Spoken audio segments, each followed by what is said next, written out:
What's going on, guys? Welcome back to another video. In this video, I've got another very important AMC update to bring all of you this afternoon. So what we're going to be covering in this update is an analysis on what we are seeing with the price action today and what we could see going forward. We have the potential for another massive gamma squeeze in the near future. Now, last week, we already saw a little baby mini gamma squeeze on the big 20% green day, but it is entirely possible that we are going to see some more days like that in the near future. We're also going to be going over this Ortex utilization and short interest update and just have a little bit of a discussion on what we could potentially have going forward for AMC in terms of its price action and what a lot of people's plans are going to be. Now, in addition to that, we also have to talk about that gamma squeeze and this situation really escalating with the debt ceiling and the risk of the United States defaulting on their outstanding debt at the current time. The implications of that happening, the United States defaulting on their outstanding debt, is very bearish for the overall market. We're going to go over an example of what happened last time this happened and how it could affect AMC. So before we get into all of that information, if you enjoyed the information and analysis that I provide for you in this video, make sure you go down and hit that like button. It costs you nothing to do it, but it really helps us out a whole lot in getting this information out to as many people who want to learn. And the more people that we have staying up to date on accurate AMC information, the stronger our community becomes. And if you want to see more videos like this, make sure you hit that subscribe button. So at the current time that I'm recording, AMC is currently trading at around $45.10, up about 10.5% on the day. This is an awesome way to start the week. I think a lot of people are starting to get really excited now at what we have going forward for this stock in terms of its price movements. Over the last couple of months after that June run-up, you sort of saw some choppiness in the community. There were a lot of new people coming in, buying at those higher levels, and they did have a decent unrealized loss on their position. A lot of those individuals are starting to become green on their positions again, and you can feel the morale in the community starting to increase. Now, when we come over to this Ortex update right here, we are seeing the utilization at 92.92%. Again, it is not close to those forced share recall levels yet, but with the price action that we've been seeing, the amount of shares going out on loan, it is very possible that we see the utilization continuously go up over the next couple of weeks, and that could lead to these prime brokers, the institutions who are lending out these securities, to essentially go to the people who are taking out these loans for these securities and forcibly recall those shares, forcing a buy-in and pushing the stock price even higher. Now, here's what I really want to get into. The current short interest as a percentage of the free float is 17.37%. A lot of people have been talking about the next leg up and how high we could potentially get once we see that massive price run up. Now, if we get to those really high levels, 150, 200, it is entirely possible that we are going to start to see those medium and smaller shorts start to cover, which I've said in the past are going to be the more important shorts that are out there in order to get us up to those higher levels and force those really large shorts with their big positions to cover. Now, here is the other thing. If there is no evidence that the shorts have covered at that time when we get up to those high levels, eventually, it may not be this week, it may not be next week, but in my opinion, eventually we are going to get up to those levels.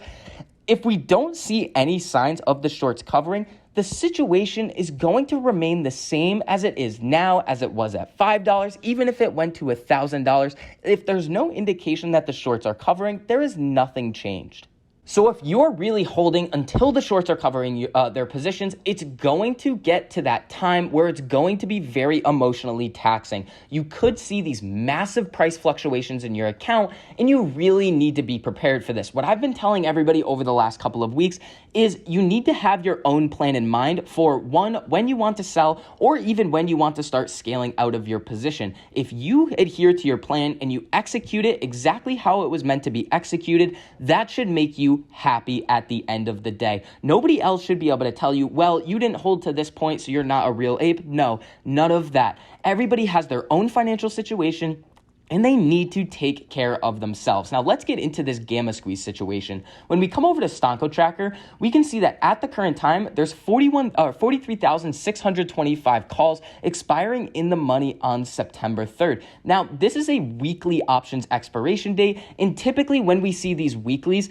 we usually don't see a crazy high amount of open interest or volume on these specific expiration dates. But Here is what I have been looking for. On this September monthly, there is already 126,816 contracts in the money and 245,000 contracts out of the money. So odds are a lot of this 126,000 contracts has already been hedged for by going out into the open market and buying those shares. But here's the thing that I want you guys to take a look at. So last week, we did have that very significant run up when we ran through 40, and we had a lot of contracts at 40. So a lot of those contracts did end up getting hedged. But here is what we are looking at. A little bit of a battle for 45 right here. There's 19,000 contracts at 145. And when we come out a little bit further, we have 17,000 contracts at 50. 20,000 contracts at 60, 11,000 contracts at 70, and it goes on all the way up till we get to this $145 strike with 71,854 contracts in terms of open interest at the current time. What this provides for is a very interesting situation where if we start to see run-ups, we are going to see institutional hedging of these options, FOMO coming into the stock, and some smaller shorts starting to cover their position. So once we really start to get going on this uptrend, we really could end up ripping, but nobody really knows when this is going to happen. I've seen a lot of projections, and honestly, I hope these projections are right because all of us, any of you who are watching this video right now, is most likely invested in AMC at the current time, and you have a beneficial interest in a lot of these predictions being correct and the stock going up. But here's the thing that I want people to keep in mind. If we start to see a giant move to the upside, we're going to go. This is going to be a pretty aggressive price movement, in my opinion, if we really start to see this upside potential, because we are seeing so many of these contracts. We're going to see FOMO, and we definitely are going to see these smaller shorts starting to cover their position. Now, let's get into this broad market situation and how this is going to affect AMC. So when we come over to this article right here, Senate Republicans are digging deeper and deeper in their resistance to raising the nation's borrowing limit, the debt ceiling, with 46 of them vowing to oppose an increase this fall that will need at least 10 Republican votes. Yet Democrats still plan to burn their most expedient ticket out of the debt mess with no intention to shift course and pass an increase along party lines. Here is really what's going on here. The United States at the current time is no longer able to issue any more debt. So what they do in this situation is sell bonds. If they can no longer bring in revenue from the sale of these bonds, it's going to make it increasingly more difficult for them to pay their already existing debt obligations. If they are no longer able to pay these debt obligations and they cannot make those payments, they are going to default. Now, here's the thing.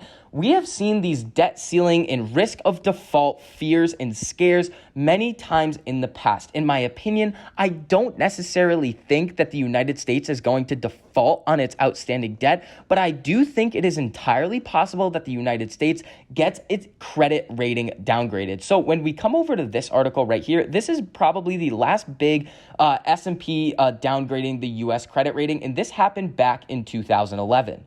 Now, once this news really started to break, let's see what happened to the S&P 500 around that time. When we come over to their chart right here, we're looking at this little window right here. This is the end of May, going into the end of August. And as we remember over here, this news came out, S&P downgrades U.S. credit rating August 6th, 2011. So let's see what happened. The S&P 500 in terms of the SPY ETF went from $137, $138 a share all the way down to $113 a share. That is a very significant decrease, and this situation is something that we all need to keep in the back of our minds. So recently, we have come out of Jackson Hole, the Jackson Hole Symposium. We really didn't see anything to do with tapering that was anything new.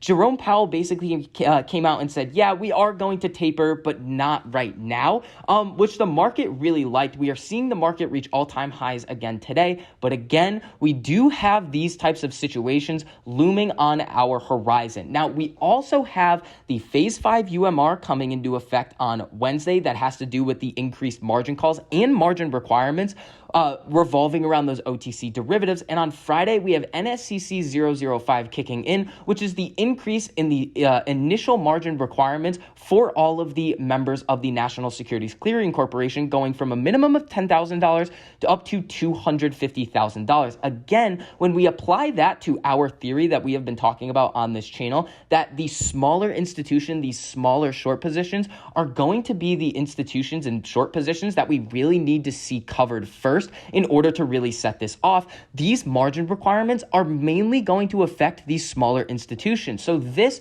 along with many other things that I am seeing on the charts for AMC, makes me incredibly bullish on what we have going forward over the next couple of weeks. So that is going to wrap up this update on AMC. If you enjoyed the information and analysis that I provided for you in this video, make sure you go down and hit that like button. It costs you nothing to do it, but it really helps us out a whole lot in getting this information out to as many people who want to learn. And if you want to see more videos like this, make sure you hit that subscribe button. So I hope you guys are having a great day, and I'll see you guys in the next video.